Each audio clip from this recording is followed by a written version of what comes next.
Hello, everybody, and welcome back to the Artist. Today, we're diving deep into the story of Sifu and how its unforgettable boss fights impact not only the game's narrative but also its deeper themes of forgiveness versus revenge. With each fight, Sifu challenges us not just in terms of gameplay, but in how we approach revenge. Is vengeance truly worth it when it demands so much of you? What happens when you have the power to take revenge but realize the cost it comes with? Before we dive into the individual fights, it's worth noting that Sifu embodies the concept of retributive justice. Aristotle wants to find anger as a desire for revenge aroused by an intentional and undeserved sight. And that's exactly what fuels our character's journey in Sifu. We're not just seeking vengeance, we're seeking justice for a wrong done against us. And that's where the game makes us question whether this cycle of revenge is truly justified.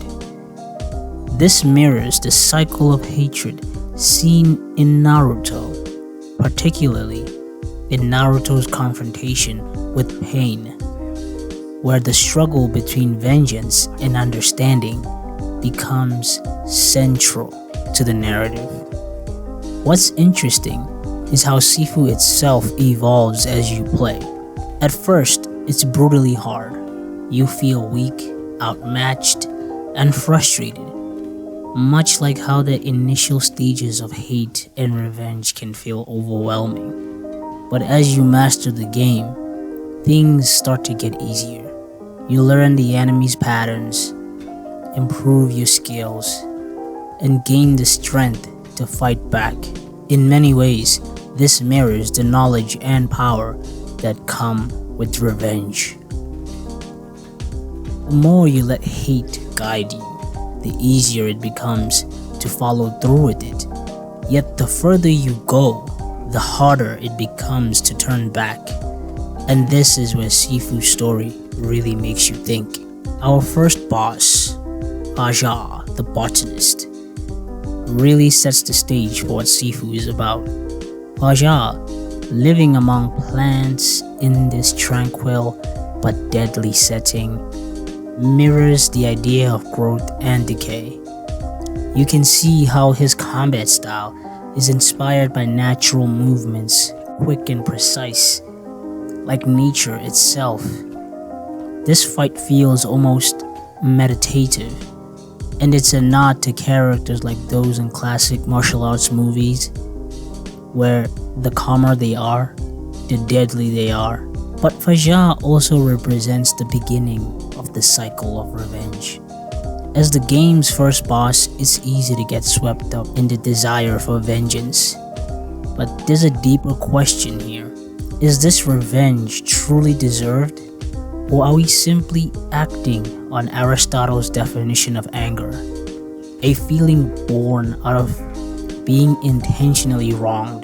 The game's mechanics make you realize just how hard it is to truly seek revenge, especially when every hit you take ages you. It's a reminder that even if you have the power to fight back, revenge always comes at a cost. And in Faja's case, it's easy to question whether ending him is truly worth it. As you get better at the game, your progression through the fights becomes easier. But with ease comes the knowledge that revenge, like mastering the game, doesn't end the pain. It just makes you more adept at it. Next up, we have Sean the Fighter. His underground fight club feels like a brutal homage to the Ong Bak series, where the physicality of combat is gritty and intense. The setting mirrors the raw, down and dirty feeling where every punch, every kick feels like it carries a real world weight. But when you step into Sean's ring, it's not just a battle of fists. It's a battle of mastery and discipline. Like Rurouni Kenshin, the legend ends, and Ip Man. Sean's fight is all about technical skill. It forces you to stay focused and controlled. But here's where the challenge of revenge deepens. With each passing phase, Sean reminds you that revenge is hard. It gets harder the closer you get to your goal, especially when you're locked in a fight where every mistake could cost you dearly. Just because you have the power doesn't mean the path is easy. It's a reflection of how revenge pushes you to the limit, and when you finally defeat Sean, you have to ask yourself, do you end it here or spare him and end the cycle? The difficulty makes that choice even more profound, echoing Naruto's decision to choose understanding over vengeance in his fight against pain. Just as the game gets easier the more you master it, so does your ability to carry out revenge grow with each victory. But with each step you take towards fulfilling that goal, you have to question whether that knowledge is truly empowering or just making you more efficient at hurting others. Then there's Kuroki, whose serene, snow-covered rooftop setting immediately takes us back to Kill Bill Volume 1 and the climactic showdown with Lucy Liu. It's beautiful yet deadly, much like the cycle of revenge itself. Kuroki's fight isn't just about physical combat, it's a psychological challenge, especially when she transitions into her second phase, where her attacks become erratic and unpredictable. This is where Castlevania's Isaac vs. Carmilla comes into play. A fight that wasn't just about brute force, but also about mental control. In Sifu, Kuroki teaches us that sometimes the hardest part of revenge isn't the fight itself, but controlling the chaos that comes with it. The snow falling around you, the eerie calm of the setting, and the chaos of the second phase all reflect how revenge makes everything blur, especially when you're so close to achieving it. But this also mirrors the growing difficulty of revenge. When you have the power to strike down your enemy, the choice becomes harder. The more power you hold, the heavier the decision to use it. As you master the fight with Kuroki, you realize that revenge, much like the game, becomes easier to grasp, but even with all your skills, the emotional and moral weight of your decisions only gets harder. And this is where Sifu hits its deepest notes. Every boss fight isn't just a hurdle, it's a moment that tests your resolve and asks, is revenge worth it? Each time you kill, you inch closer to the end of the cycle. But at what cost? Each death feels like it strips away more of your humanity. Sparing the bosses is where the true lesson comes in. The real ending of Sifu can only be achieved by sparing your enemies, offering a reflection on how the cycle of revenge can be broken. The game reminds us that the hardest part of revenge isn't achieving it, it's knowing when to let go of it. Forgiveness is harder, and choosing that path makes you question everything you fought for. In every movie or game about revenge, from Old Boy to John Wick, the theme is clear.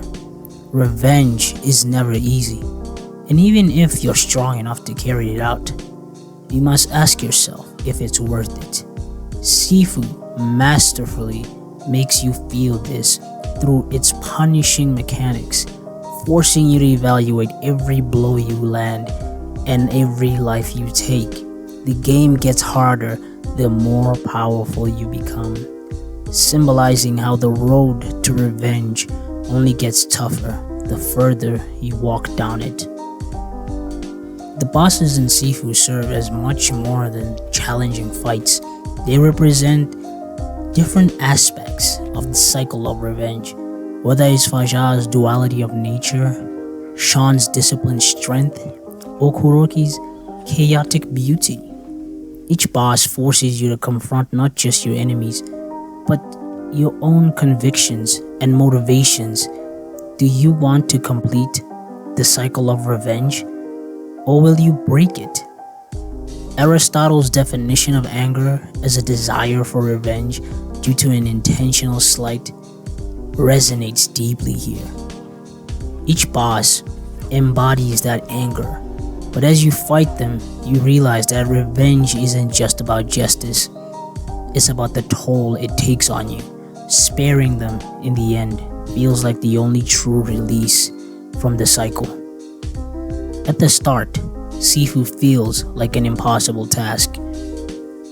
But just like revenge does in its early stages, but as you progress and the more power you gain, the path becomes clearer. Yet, the closer you get to fulfilling that revenge, the more you question if it's worth seeing through to the end. The true ending of Sifu lies not in strength, but in the decision to spare.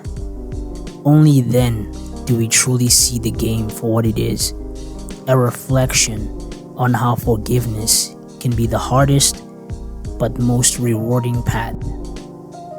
Thank you for giving me your time today. Peace.